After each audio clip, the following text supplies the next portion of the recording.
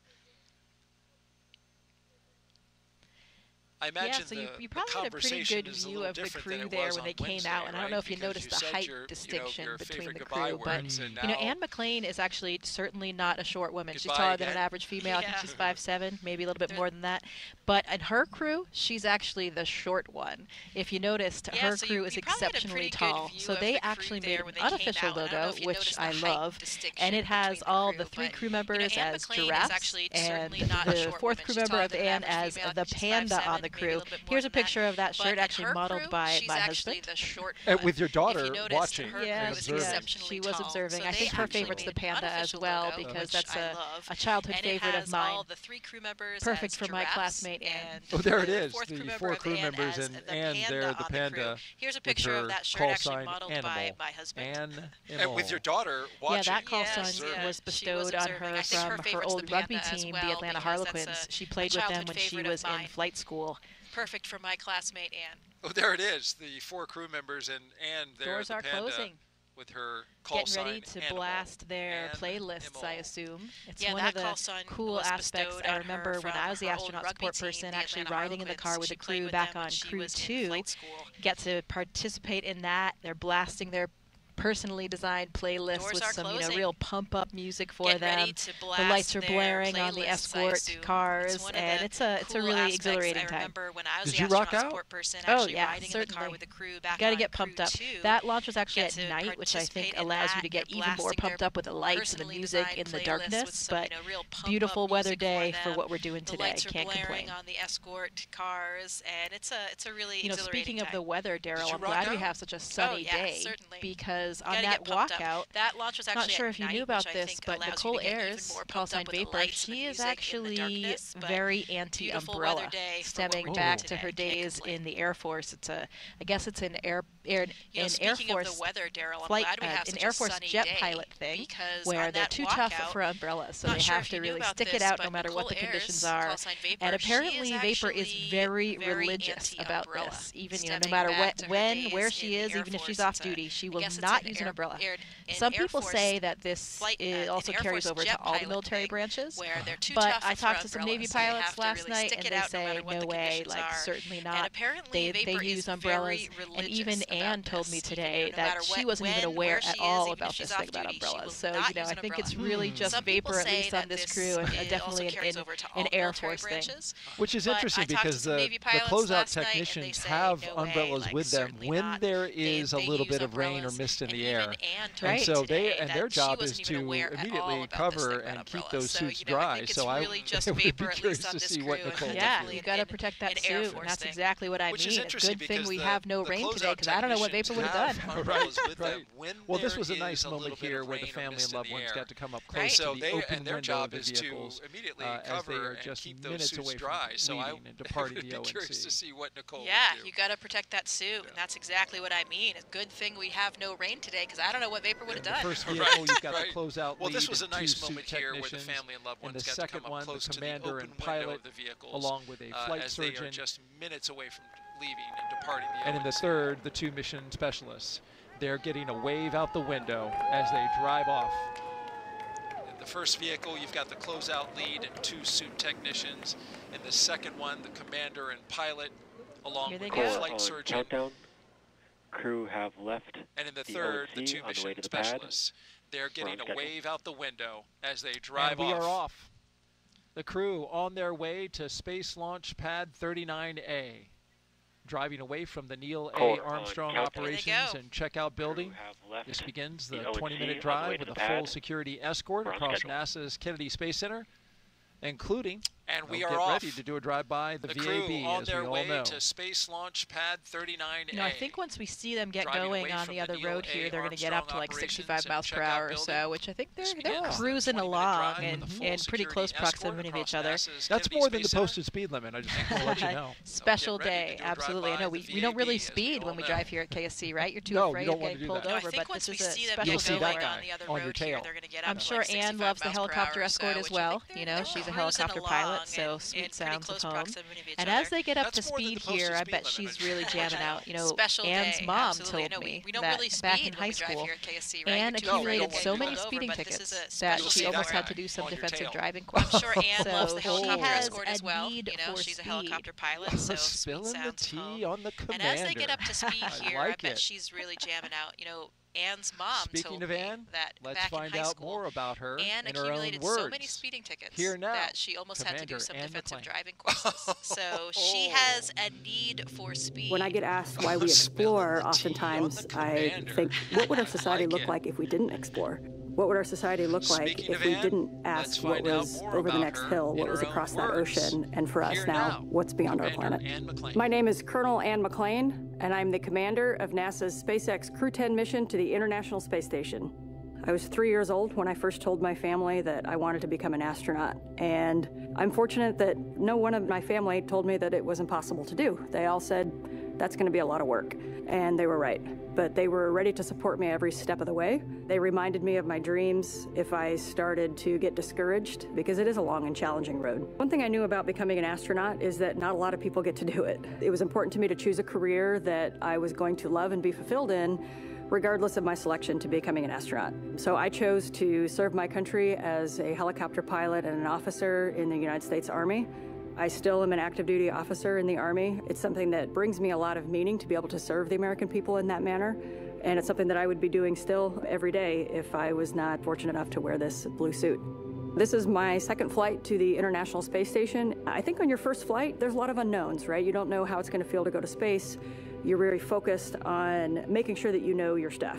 On this flight, as the commander, I'm really focused on building a cohesive crew. So over the last year and a half, I've had the pleasure of working with my crewmates on Crew 10, Tak, Nichole, and Kirill. We've shared a lot of meals together, we've traveled together, we've done some tough sims together, and they are three very special people to me. And now we get to go launch to space and do this incredible mission with our good friends. The International Space Station is a proving ground for a lot of technologies for deep space exploration, but it is also a national orbiting laboratory where the U.S. can work with universities, research labs, other countries to develop things that benefit us on Earth, everywhere from cancer research, Parkinson's research, materials research, and at the same time, we're looking at the things that we're going to use on Mars and future moon missions. In my career at NASA, and especially on my first space flight, there were certain moments that I had, like when I came out of the hatch on my first spacewalk, where I realized we are operating at the edge of what humans are capable of. And that is such a special moment. I think it's that intersection of the magical and the technical, where I can look across the amazing beauty of the Earth, but I can see also this amazing creation, the International Space Station. And it doesn't belong to me or to NASA anymore, that it belongs to every single human on Earth. It's our platform to figure out how we got here, or where we're going in the future, and the context in which we live. Our goal is to be a beacon of hope for all of humankind, so that people can look and say, this is what we can accomplish when we work together. The next member of Crew 10 we'd like to hear from now is pilot Nichole Ayers. Space exploration is so important for humanity. You know, we learn so much as we get further away from Earth. Every time that we make a further step, we learn something and we learn how to adapt, and that is so important to humanity. We are explorers, each and every single one of us. My name is Major Nichole Vapor Ayers, and I am the pilot on NASA's SpaceX Crew 10 mission to the International Space Station. As a little kid, I always wanted to be an astronaut from the time that I was about knee-high. Growing up in Colorado really inspired me to go explore. I loved exploring in the mountains and learning how to camp and hike and live in a weird and exciting environment. Growing up as a twin is probably my favorite part of growing up. You have this built-in best friend to get in trouble with, to go exploring with. We grew up right there in Colorado Springs. We got to see the Thunderbirds fly over the Air Force Academy every year, which really inspired me to become a pilot in the Air Force. I always had an affinity for the sky and for space. Being next to the Air Force Academy kind of was the natural path for me. So I was a very serious little kid who set my goals really high and worked really hard and never got bumped off that path. I got my wings in August of 2014, and then I flew F-22s in Alaska, got to do some great flying up there in the mountains. I had a no-notice 6.5-month deployment. From there is when I moved down to Houston to start my job as a NASA astronaut. Crew 10 is a group of pilots who are going to space together to execute science and maintenance. We are about to launch to the International Space Station for a 6-month rotation aboard the orbiting laboratory. We've got a great group of humans who are funny and caring and kind and also wicked smart and capable and efficient. Our major goal is to get to the space station, execute the mission as well as we possibly can, and then come home still funny, kind, and caring about each other. Doing science in space is so important because here on Earth, there's gravity and it's a force that holds things down, and in space we can remove that force. And so we get a glimpse into processes and forces and structures that are too small or too weak and they can't actually flourish here on Earth. Long duration spaceflight is so important for human research to figure out how humans adapt and what happens to your body in microgravity. We get to learn how hardware and plants react in space, and we get to put them in this environment that's pretty harsh. You know, we're outside of the atmosphere, and now we don't have the protection of the atmosphere. What happens to those things, and how do we fix them, and how do we better prepare our people, our hardware, our food, our water systems for that deep space exploration? Throughout all of our training, it's been apparent to me that there is a massive humanity that gets us to space. It takes a village to get us there. The International Space Station wouldn't be where it is today without the international cooperation, and it's just blown me away with how many people it takes to get to space. From Crew 10, we just want to say thank you. And you see them passing the VAB now, where we just had a big major milestone in the NASA Artemis program. Engineers finished stacking the twin solid rocket boosters on the inside of that very building that you see there for Artemis 2.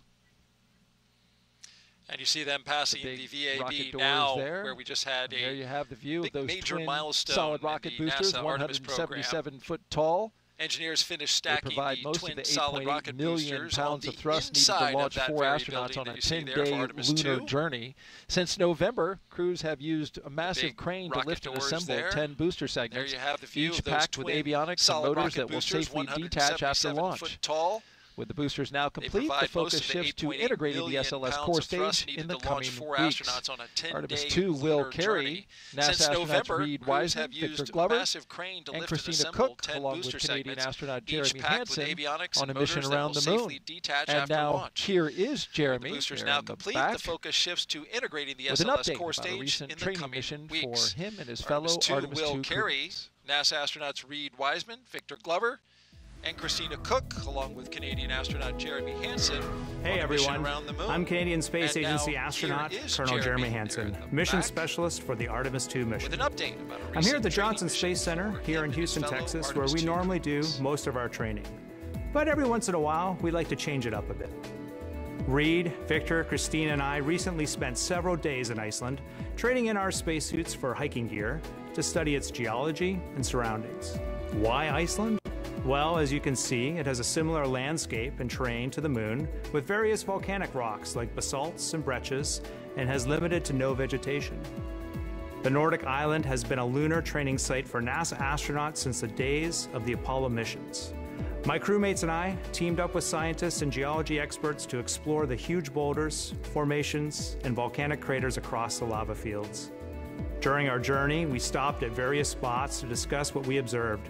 Some of the really fine material is compacting into what's like the glue holding this together. And even tested different types of tools to collect rock samples.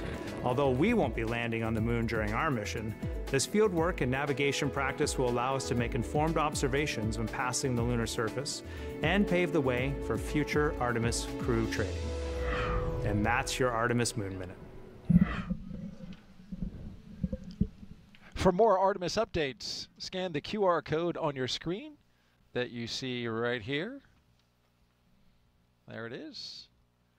Scan that QR code or visit nasa.gov/Artemis 2 to get the latest updates.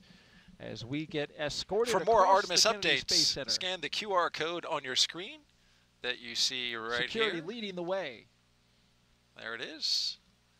Scan that QR code or visit nasa.gov/Artemis 2 to they're get coming the latest up on, updates. but as we get escorted across the Kennedy Space They've Center. already pre-cleared it for them to go by.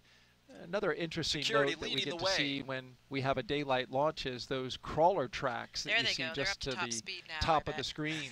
You know, those two rock-bedded crawler tracks, that's where the SLS rocket and Orion spacecraft will slowly march its way out to the launch pad. Another interesting note that we get to see when we have a daylight launch is those crawler tracks that you see just to the top of the screen. You know, those two rock-bedded crawler tracks, that's where the SLS rocket and Orion spacecraft will slowly march its way out to the launch pad. Many millions the giant of crawler transporter. Of, Artemis hardware out to the pad. Special rock too. I think it's from Tennessee river rock or down something. there. It is. It is riverbed of Tennessee. It's known for its qualities of low friction. It allows the crawler transporter so it doesn't spark or build up heat as much as many millions of some other pounds rock.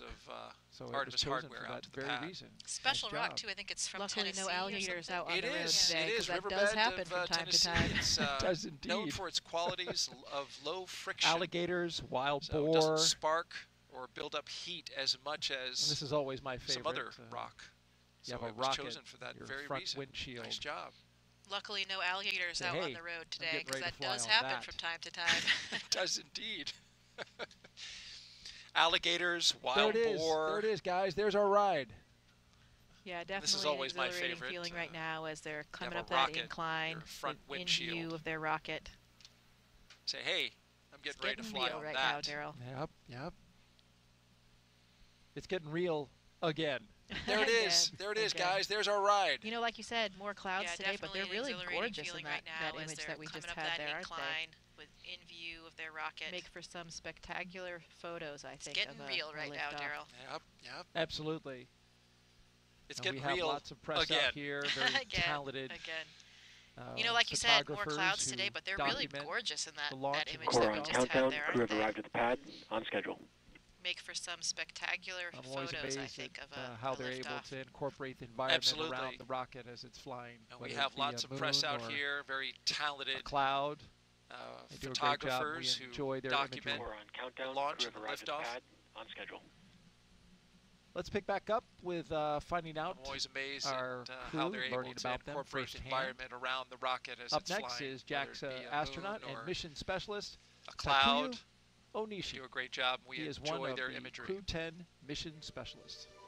When people are born, they naturally want to explore their environment. That's how we expand our world, and that's how we find something new, advance our technology and civilization. My name is Takuya Onishi, and I am a mission specialist for NASA's SpaceX Crew 10 mission to the International Space Station. I was born in Tokyo, in Japan, and I grew up mostly in the west part of Japan. My family moved our locations so often, so that experience actually helped me to get used to a new environment quickly and comfortably. I have always been interested in space since my childhood, but I never thought I would actually become an astronaut. I chose to become a pilot. I think I was very lucky because the experiences as a pilot of a commercial airplane really helped me to go through astronaut selection process. Space is hard, very challenging, sometimes unpredictable, and there is no 100% guarantee of success. And that's why I think cooperation is the key to success. Each country, each crew member, each agency, each company brings its own expertise and its strengths in order to be able to cooperate as a team. And I hope our Crew 10 mission becomes one of the best models of that cooperation. We've been training together more than a year. I believe we can be very successful in our goals and build a closer friendship among all of us. And of course, most importantly, have a lot of fun together. While we are on board the ISS, we are going to perform a lot of scientific experiments, including some medical experiments to better understand our bodies and for future space exploration. Our ultimate goal is to go to Mars, but it's not an easy journey, and when we face a new challenge, we must solve it step by step. Continue pushing the boundary of possibility makes us gain new skills and also enhance our experiences. What I like about the International Station program is each country brings its own strengths. It's like a patchwork quilt. Each country is just one patch. Putting all the patches together creates one beautiful quilt that is ISS. And now our other mission specialist, Roscosmos cosmonaut Kirill Peskov. I think that we explore because it's a really deep part of our nature. This is one of main things that makes us humans. My name is Kirill Peskov. I am a mission specialist for NASA's SpaceX Crew 10 mission to the International Space Station. I grew up in a Siberian town called Nazarovo. It's in the middle of Russia, in the middle of Siberia. I decided to be a pilot. Actually, this was my dream during my childhood. And after becoming a pilot, I realized that it's not a limit and we can go higher and further. So I started to work towards becoming a cosmonaut, and now I'm standing here. Our crew is great. I love the fact about our crew that all four of us are pilots. I think that it helps us to understand each other really well, sometimes even without saying a word. Every day we learn something new about each other. The training itself, this is the thing which brings us closer.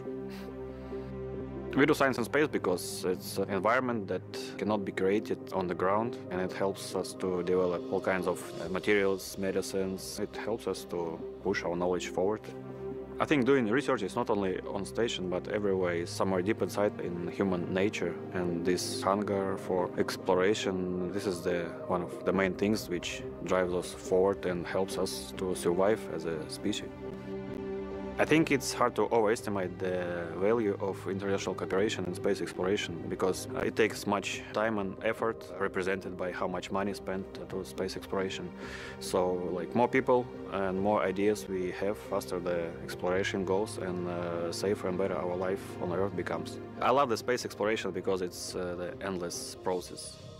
When I became a cosmonaut, I was surprised how big this team is. The team who makes these flights possible. It is like thousands and millions of people, and what I would say is to say thank you, not only for aerospace industry agencies, but also for all the people who are involved in creating something and in different kinds of research. You are making the world better.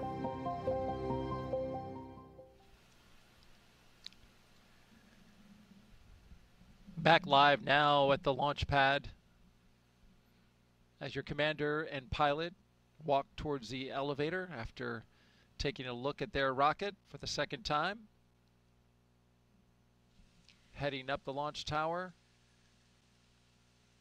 Back live now at the launch pad. And I'm not sure, I'm guessing maybe Anne will get to push that button, but it's the best button in the elevator because it says after space. Taking no a floor look number, at their rocket just for space. the second time. And today, she means heading up the launch tower. Yeah. I always love that image of the crew Getting members into that leaning special back elevator and looking I'm up at sure, their rocket, really appreciating the gravity of what they're about to do and how tremendously powerful that rocket is there in front of them. And today, the elevator will take them she means it. almost several hundred feet up the launch tower, and they'll pop out right there. And then they'll have to walk really appreciating the gravity a couple flights of stairs to get to the very top where the crew access are. Powerful of course, that rocket is there in historic hardware the elevator here, will take them launch infrastructure almost several hundred feet the elevator doors up open. the launch tower, and they'll pop out right there. And then they'll have to walk a couple flights of stairs to get to the very top where the crew access are. Of course, this is almost historic at the rocket. Still some hardware stairs to here. That's right. This launch infrastructure. The last the elevator climb. doors open. That was a fast ride. There they are. A little wave from Anne McClain. Almost at the rocket. Still some stairs. And we talk to about climb. how this, was a launch tower that went all the way back to Apollo and through shuttle. So that's why this, slight modification where the elevator doesn't quite go to the spot of this taller rocket where the spacecraft is and where the door and the hatch are. But we talk about a lot of how history this, at these pads. It was a launch tower that went all the way back 39B to Apollo and through shuttle. Kicking off so in the that's 70s why this with, slight modification historic where the elevator doesn't quite Apollo go to the spot that of this taller led to rocket where the spacecraft cooperation is and where for the door and the the very hatch place are. where they're going today, the International A lot of Space history Station. at these International pads. Both Yeah, that's right. 39A Apollo Soyuz, the 50th anniversary for Apollo Soyuz will be this July when Crew 10 is on board the International Space Station as part of Expedition 73. Apollo Soyuz was, of course, a 9-day mission, and it was testing the compatibility of docking and rendezvous systems and the capacity for international space rescue, which I would say is incredibly impressive at that time because, of course, it was the Cold War, the Soviet Union, and they still were able to demonstrate that countries can work together in a peaceful way for a greater good of exploration and science, and even demonstrating that rescue capability if we had to help each other out in space. I always loved a bit of history that depends on where you're from. Some people call it Apollo Soyuz, and in Russia they call it Soyuz Apollo. Of course they do. Way for a greater good well, of exploration beautiful shots here on the left-hand side of your screen. You can see our helo shot of the launch tower and tiny little astronaut there on the balcony. Yeah, that's Kirill and in Russia and they call it we just heard in Kirill's package that he's from Siberia. And I love this fact that his fellow colleagues told me. Even though he grew up in Siberia, he never saw a bear until he came to California for training. So that was his first bear. Being from Russia and from Siberia, I thought that was a very fun fact. That he's from Siberia. And speaking of animals, here comes Animal, Anne McClain on the right and to the left, Nichole Ayers making their way into their Dragon spacecraft Endurance. So that was his first bear, being from Russia and from Siberia. They signed the patch yesterday, so no need Core on to countdown, sign it crew in again. the white room. And speaking of animals, here comes Animal, Anne McClain on the right and to the left, Nichole Ayers making their way into their Dragon spacecraft Endurance. They signed the patch yesterday, so no need to sign it again. Ascending the stairs, right behind the commander and pilot. And another commander coming up the stairs, since Tak will be the commander of the International Space Station once they arrive up there. So excellent experience for an experienced crew member like Tak to be in charge of the space station. And ascending the stairs. A really nice transfer of controls from Anne McClain being the commander of the vehicle and then handing over to Tak, really giving both of those experienced astronauts a chance for leadership and a commandership. And how can you not do what they're doing right now? Take in that view, look out over the railing, and just see what a beautiful Florida day it is. It's an incredible view from up there. Usually a little bit windy, but man, every time I've been up there looking out, you can see the whole coastline, all the other launch pads, the VAB, really the entire Space Center, and it is simply gorgeous. Maybe that wind is why one of them is standing a little off from the rail. Yeah. It's an incredible view from up there. Usually a little bit windy, but man, every time I've been up there looking out, you can see the whole coastline, all the other launch pads. He was an exchange student in high school in Texas, actually. And there was a great story there. He went to the Johnson Space Center when he was here in high school, and he had some photos, some memorabilia from JSC that he had hanging up in his room when he was a high school student. And his host family in Texas is actually, I think they're still here. I know they were here on Wednesday for the launch. I'm assuming they stayed as well. So really cool connection for him. That is very cool. When he was here in high school. Core on countdown, crew ingress started, on schedule. JSC that he had hanging up in his room when he was a high school student. And his host family in Texas is actually, I think they're still here. I know they were here on Wednesday for the launch. I'm assuming they stayed as well. So really cool connection for him. That is very cool. Core on countdown, crew ingress started, on schedule. And here come our mission specialists down the crew access the arm. crew one at a time, being Takuya very careful Onishi when they and step Kirill over that Peskov. seal that surrounds the hatch. Very important to keep the environment inside. You can see them on both sides of your screen there, from the outside and the inside. And here come our mission specialists down the crew access arm. Takuya Onishi, that seal that you were talking about, of course, incredibly important to the integrity of the vehicle. And there have been instances where even a hair or something can get in the seal and prevent the pressure integrity. But luckily, they will do a pressure check to make sure it's all situated before liftoff. They can control for that. And this hatch actually won't be opened again until splashdown and recovery of the crew, so it'll remain closed for their entire mission. Even a hair or something can get in the seal and prevent the pressure integrity. But luckily, they will do a pressure check to make sure it's all situated before liftoff. They can control for that. And this hatch actually won't be opened again until splashdown and recovery of the crew, so it'll remain closed for their entire mission. While our commander and pilot are getting buckled in, why don't we take a social question? It's such a big deal when they We've been taking them throughout the show. We thank you for submitting them. For months before it's Chloe open Bukeli asks, Jessica, what is your favorite part about the ride up to the International Space Station? While our commander and pilot it is an incredibly dynamic ride. As you are launching in any rocket, I launched on the Soyuz rocket and the Soyuz capsule, so different than what we're seeing here today. But all of those launches involve the accumulation of the G-forces. You especially feel that kind of kick in the pants when the different stages of the rocket detach. I think my favorite part was in only about 8 minutes, then you're in space. Everything in the capsule starts kind of lifting up, even anything that was on the floor, little bits of dust or anything that was dropped. Your pencil, your arms start lifting up, and everything is weightless. And I remember looking over at my crew, Aleksandr, my commander. He had flown before, so it was familiar for him.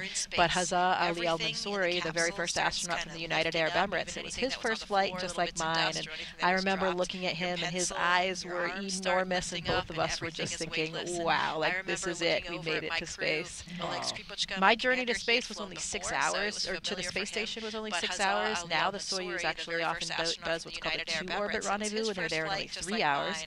Today, these astronauts will actually be in this capsule for 28.5 hours, so much different, considerably longer than the flight profile if they had launched on Wednesday. And that's just simply orbital mechanics, depends on the time that you're launching, where the space station is relative to you, and all of these factors. So it could be a very short flight and could be longer. Really, that just kind of showing they'll have quite a bit more time to acclimatize to weightlessness. They'll probably have some really incredible views to look at, whereas for me, it was all very, very fast. I never even got out of my seat. But they'll actually have a sleep period up there. They'll get out of their seats and suits pretty soon after they're in space. They'll go to bed for a while, and then they'll try to get some rest and then wake up refreshed for the next day when they will be docking to the space station. I never even got out of my seat. But they'll actually have a sleep period up there. They'll get out of their seats and suits pretty soon after they're in space.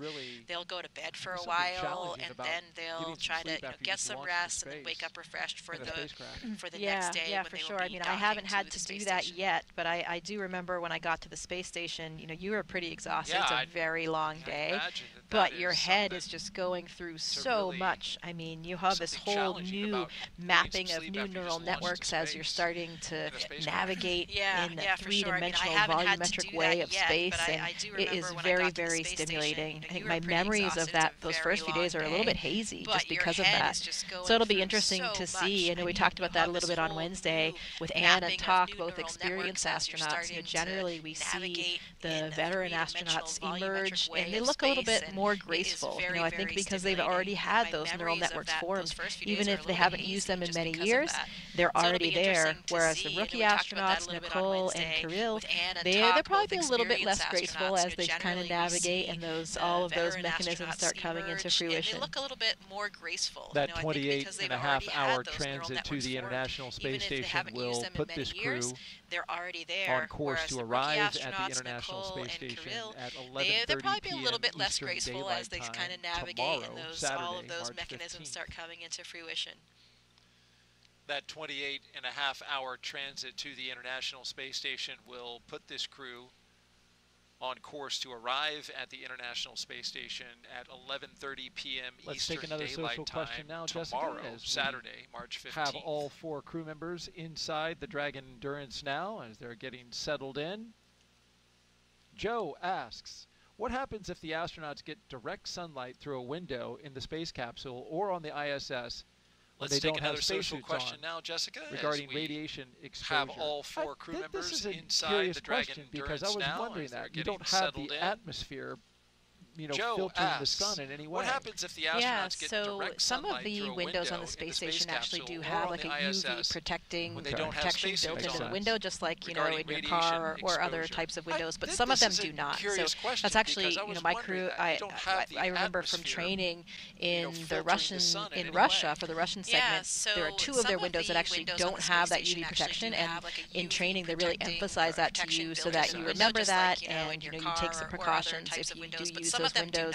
We do have different types of sunglasses on board, so we can help protect our eyes. We don't actually have sunscreen though, so you can put clothes on to cover your skin with clothes, but you can get a sunburn through the windows. As far as radiation exposure, that is something that we have higher levels of radiation when we're on board the space station, and that's actually something that limits our careers as astronauts. We have radiation dosimeters on us at all times, and we're tracking those levels because we want to make sure that we don't go too far beyond a very high radiation limit that would, of course, then increase your chances of getting diseases like cancer. And that's actually something that limits our careers as astronauts. We have radiation dosimeters on us at all times, and we're tracking those levels how much radiation you get because for, like, we want to how make many sure dental that we X-rays don't go you too could get far in a beyond lifetime. a It's very a high fair amount of radiation limit that would, so of course, then why increase they keep your track of it. chances of Yeah, getting and the diseases limit like basically cancer. just is That a makes sense, certain and threshold they beyond which your chances of getting cancer are increased by a certain percent over the general population. So it's pretty conservative, but it is something that we track regularly because it is a concern. So Of that's course, it'll why be a much larger concern Yeah, and when the limit we go back basically to the moon and eventually onto Mars. There we'll be experiencing, on those journeys, we'll have much higher radiation levels than we do have in the low Earth orbit of the space station. So that is a very big topic of research in terms of human health and physiology and how to protect the astronauts. So, people, engineers are looking at what type of materials can you use to protect astronauts. Things like lead are the best protection, but of course launching lead would be sort of prohibitive. But you can use things like water, for example. So people engineers have been pretty creative in thinking, can you line a spacecraft with water that will then be consumed throughout the mission and then replace it with any human waste instead to get that same level of protection. Sort of prohibitive. Definitely a big but you can concern use for those things like exploration water, for missions further in the example. future. So people have, engineers have been pretty creative. Thank you for that answer, Jessica. Can you line a spacecraft with water that will then be consumed throughout the mission and then replace it with any human waste instead to get that same level of protection? Asks, definitely what a big happens concern if a for crew those member gets exploration sick at missions the further in the ISS? future. That's I'm pretty sure it's interesting. happened. Yeah, we talked Thank a you for little that bit answer, about Jessica. that earlier. So we Really, actually really have interesting. pretty extensive medical We got another supplies on the International question here Space queued up. Station. A lot of different medicines that we would need in any type MKO of unanticipated asks, situation. We what have a happens if a crew defibrillator, and if member gets anyone sick at the needed that in ISS? terms of Sure, we had to do it's happened. CPR, Yeah, we talked a jumpstart little somebody's bit heart. about that earlier. And So we don't actually always have fly pretty with a medical extensive doctor. So medical for example, supplies no on the medical doctors on International this Space crew right Station. A here. lot of They different will actually be medicines joined by a that medical we doctor would for need Expedition in any type 73. of Johnny Kim will be a part of the Soyuz We have a launch on April 8th, defibrillator, and if he is a anyone medical needed doctor. that in During my terms mission, of I had we Drew do Morgan, so CPR, I had a jumpstart medical doctor somebody's on heart. board throughout my mission, And, but you know, that's we certainly don't not a always fly requirement. with a It was medical something that made my doctor. So, for mom example, no happy medical to doctors know on this that I crew was right flying here. with a doctor, They but will not a actually be requirement joined for us by a at medical NASA. doctor And for so what we do Expedition is we have 73. pretty Johnny extensive Kim medical will be a training. part of the We Soyuz have launch on April CMOs, 8th, crew and he medical is a medical officers, doctor. at least one, but usually During my several mission, I on had Drew board Morgan, so I had a throughout the medical mission, doctor and on we're board throughout my trained mission, but that's certainly for not a medical requirement. emergency It type was something situations that that we would know what to do. to We would know have a that I lot was of flying support with a from the doctor, ground if we had but not a anything happen. requirement We for would us have at flight NASA. surgeons And on the so what ground we that do would is be we have talking us pretty through extensive medical everything. training.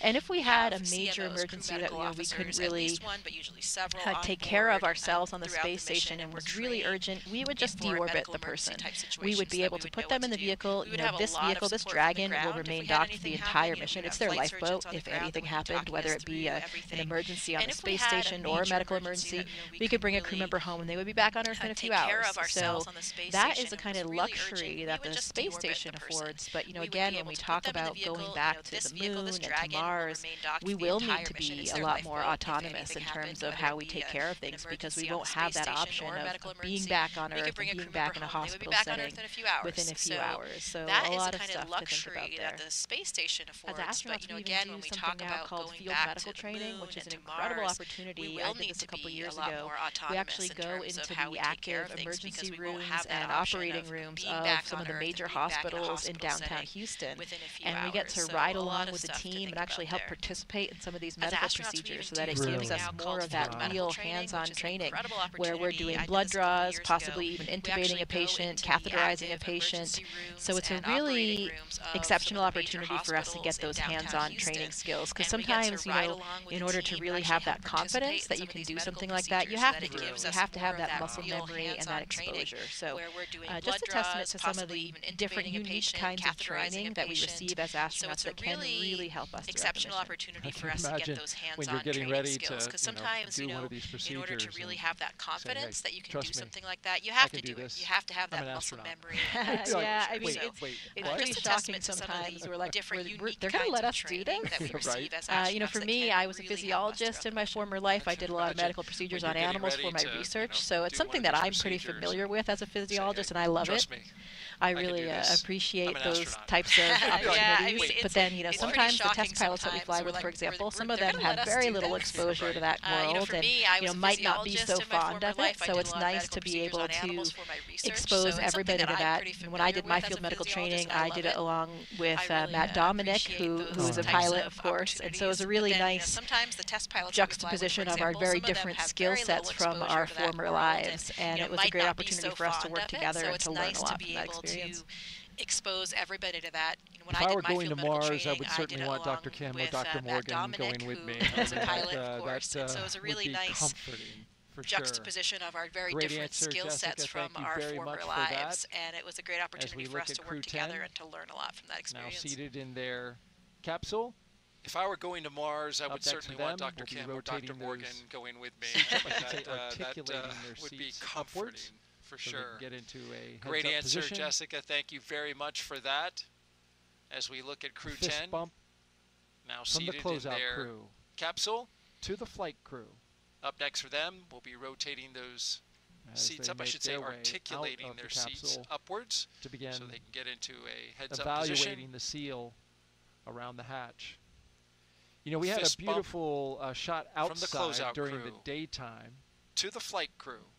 As we look at the crew there huddled. As they make their way out of the capsule to begin We've been showing evaluating you the beautiful shots outside during the daytime, but there was a we had really a beautiful cool shot outside during the daytime. During the blood moon. Check this out. As we look at the crew there huddled. Now this is time lapse, as you can see the shutter capturing the moon. We've as been showing it you by the beautiful shots outside during the daytime, but there was a so really you can see in the cool middle shot there where last night it was a total eclipse, blood moon. A total Check lunar this eclipse. Out. You know, this is where the sun, now this is the moon, time lapse, and the Earth as are you all can see aligned.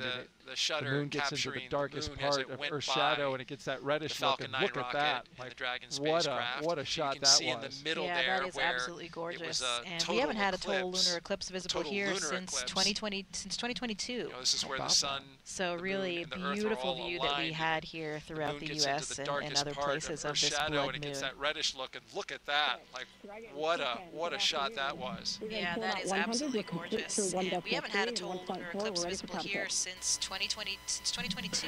SpaceX copies, Anne. So really beautiful view that we had here throughout the U.S. and other places of this blood moon. Okay. Dragon, Crew 10, good afternoon. We're in 4.100. We're complete through 1.3 and 1.4. We're ready for com checks. Each one of the crew members will now do a SpaceX series copies, of Anne. communication Stand by checks for umbilical com checks. with the ground team. Commander, pilot, MS1, MS2, com check. Loud and clear. Each one of the crew members will now do a series of communication checks with the ground team. Loud and clear. Commander, pilot, MS1, and core loud and clear. Com check. Umbilical com check is complete. Report when ready for seat rotation. Loud and clear. Clear. Loud and clear. Loud and clear. And core loud and clear. Umbilical com check is complete. Report when ready for seat rotation. Okay.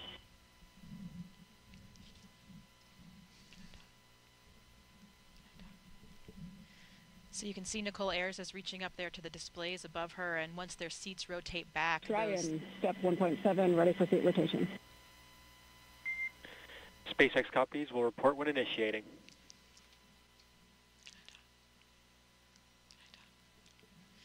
So you can see Nichole Ayers is reaching up there to the displays above her. So once they rotate back, they'll have Anne and Nichole will have a direct view of those control panels that will be right in front of their faces. SpaceX copies will report when initiating. On the top of it there, that's where Nichole was reaching up.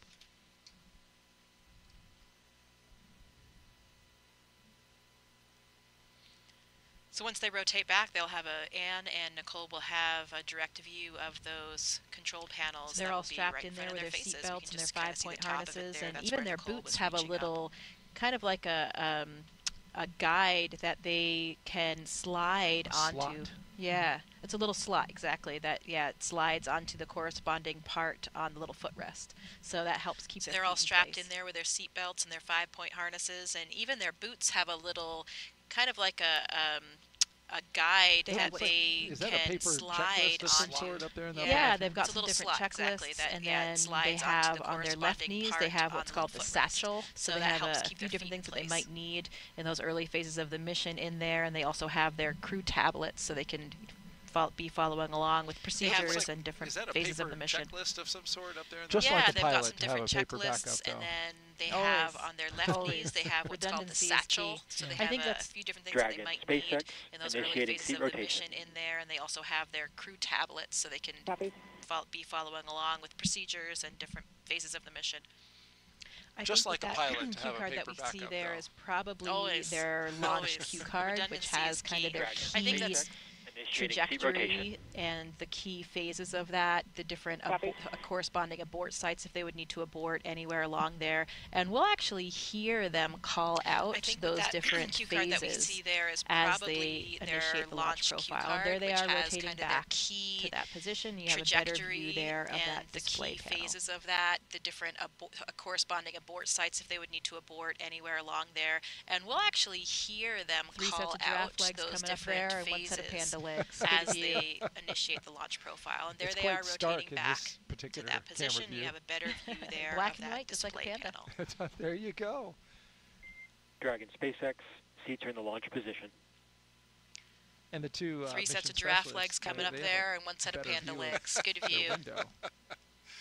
It's quite stark in this that's one of the big differences. So, as I mentioned, I I flew on a Soyuz, and the Soyuz has a fairing covering it for liftoff. So the windows essentially are covered until you jettison that fairing. Dragon does not have that. So these astronauts will actually be able to see their ascent away from the launch that's one pad. of the big differences. And I've heard that is as I mentioned, I flew on a very cool thing to see as you're lifting off. Fairing covering it for liftoff. So the windows essentially There's a little bit of what their view will look like. Clearing the launch Dragon tower, does not perhaps have seeing that. a bit of these coastline will along the way, depending on which way their windows will be facing. From the launch pad, and I've heard that is incredibly beautiful, a very cool thing. One of the things when you don't have that fairing like we have in Soyuz, apparently other astronauts have told me that it makes the Dragon much louder in those first few minutes because you don't have that additional layer of protection like you do on coastline Soyuz. Along the way, depending on which way their windows will be facing. That makes sense. A window much thinner than the rest of the capsule. One of the things when you don't have that fairing, like we have in Soyuz, sometimes for apparently photography other and astronauts aurora have told viewing me when that they're it on makes the Dragon ISS, much they louder get in those more first few windows minutes because you don't have that to do exactly what additional layer of astronauts like to protection do like you best do on when they're in Soyuz. space, is to look back at Earth, the incredible view of the Earth below them. Window, much it's really spectacular and never gets old.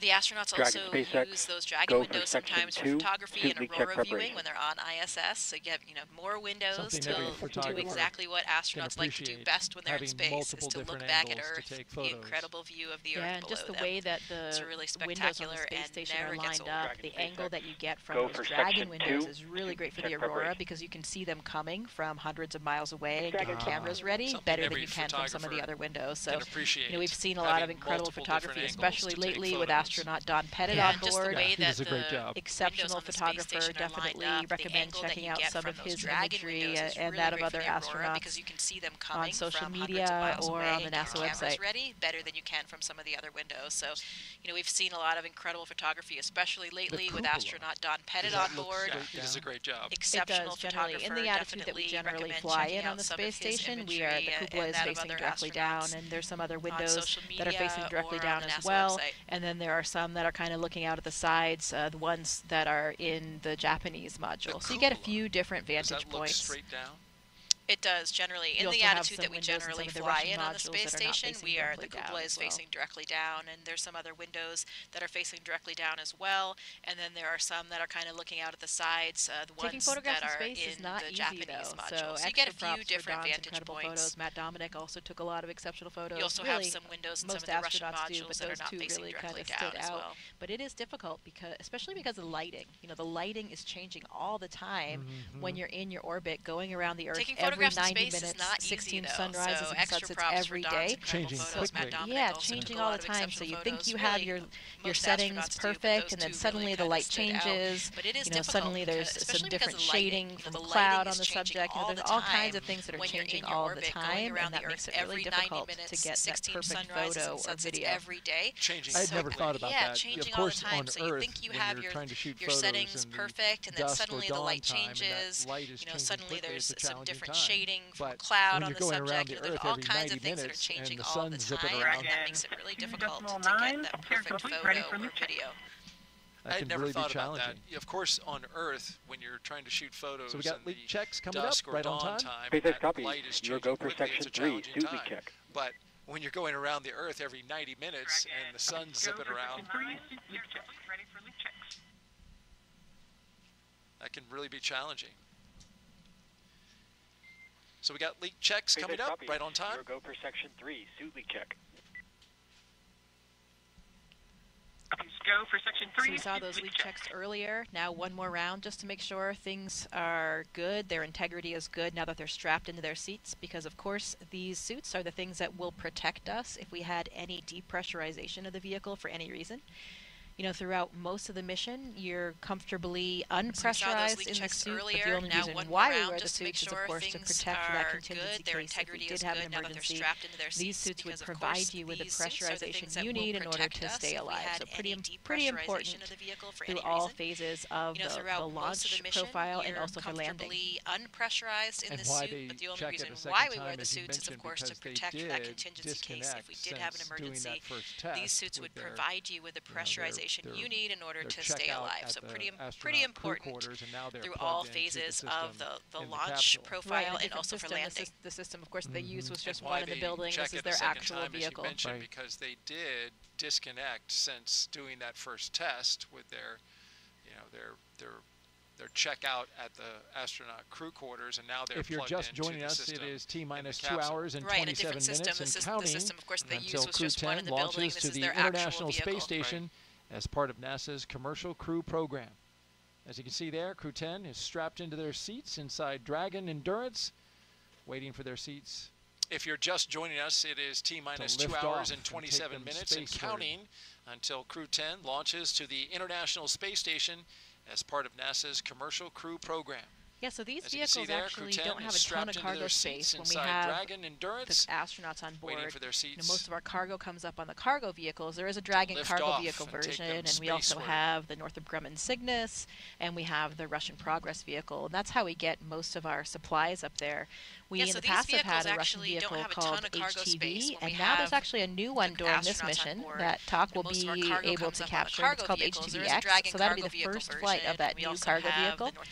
But interestingly interestingly, not a ton of other room on this vehicle with the crew, so their personal belongings are actually already up there. They've been up there for months. All of the clothes that they need, most of the food that they need, that kind of thing. Personal things will already be up there. There's a small amount of items in this vehicle with them, maybe some more food, a few, very small amount of personal belongings, but really the cargo comes up on those cargo vehicles. They've been up there for months. All of the clothes that they need, and Anne McClain had written me in response to some questions that I had and mentioned that some of their personal gear will come up on SpaceX 32 in April, because the spacecraft is one of the heavier spacecrafts recently in the history of commercial crew programs that I had, and mentioned that some of their personal gear lots of food will come up on SpaceX One thing that's 32 very important in April, needed up on the ISS is food and water. The spacecraft is packed. One of the heavier spacecrafts room for some extra food, recently, and so some of those in the history of will the come a commercial little crew bit later. program, packed with lots of food. Some of those things were One like thing that's personal very gear. important and needed up on the ISS is food and water. SpaceX copies and concurs. And so they had to make room for Closeout some extra team will food. now perform final And closeout so steps some of next those to the things capsule. will come a Proceed little bit to later. section 4, side hatch close, and report when ready to close the hatch. She mentioned that some of those things were like personal gear. SpaceX copies and concurs. Closeout team will now perform final closeout steps next to the capsule. Proceed to section 4, side hatch close, and report when ready to close the hatch. Copies will proceed to section 4 and report ready for side hatch closure. Anne McClain said that she packed some shirts from sports teams. Dragon SpaceX, we got a question for MS2. Would Seat 4 like their Valsalva installed for launch? Anne McClain said that she packed some Dragon shirts. Dragon SpaceX, we got a question for MS2. Copy the affirmative, stand by one. Seat 4 like their Valsalva installed for launch? So that Valsalva that they're talking about is a small device or small really block of foam that they will put into the helmet, and that just helps you if you can't clear your ears when you're changing pressures Copy in the the affirmative, suit. stand by one. Sometimes you can do that. Like I can just do that by swallowing, for example, kind of like when you're scuba diving. So sometimes you have to do a Valsalva maneuver where you plug your nose and create a little bit of pressure in order to clear your ears. So that's what they're talking about in spacesuits, in all types of pressure suits and spacesuits. We often have these Valsalva devices, so you can lean your nose up against that device in order to block it and then get that pressurization that you might need to clear your ears. Maneuver where you plug your nose and create a little bit of pressure in order to clear your ears. So that's what they're talking about in spacesuits, in all types of pressure suits and spacesuits. We often have these Valsalva devices, so you can lean your nose up against that device in order to block it and then get that pressurization that you might need to clear your ears. Can do it. Just kind of yeah, exactly. Open up that, you feel it open up and the pressure releases. Of course, pressure's built up, so it'll easier to get it out. For some people, swallowing or kind of massaging your eustachian tubes in your neck, and when I'm diving, I actually do have to physically hold my nose to do it. But when I'm not in a water environment, if I'm in a spacesuit, I actually don't need to use a Valsalva at all. I can just swallow or even kind of move my jaw. So I think it depends a lot on your physiology. Everybody's a little bit different. But for me, with the air interface versus the water interface, I think that makes a pretty big difference. Right. So it's more like when you fly on a plane, right? You get up 33,000 feet. Exactly. I can just swallow or even kind of move my jaw. So I think it depends a lot on your physiology. Everybody's a little bit different. But for me, with the air interface versus the water interface, I think that makes a pretty big difference. Right. So it's more like when you fly on a plane. Core copies you get will up be with you in 33,000 feet. Exactly. Feel your ears clear. Ready for section 4.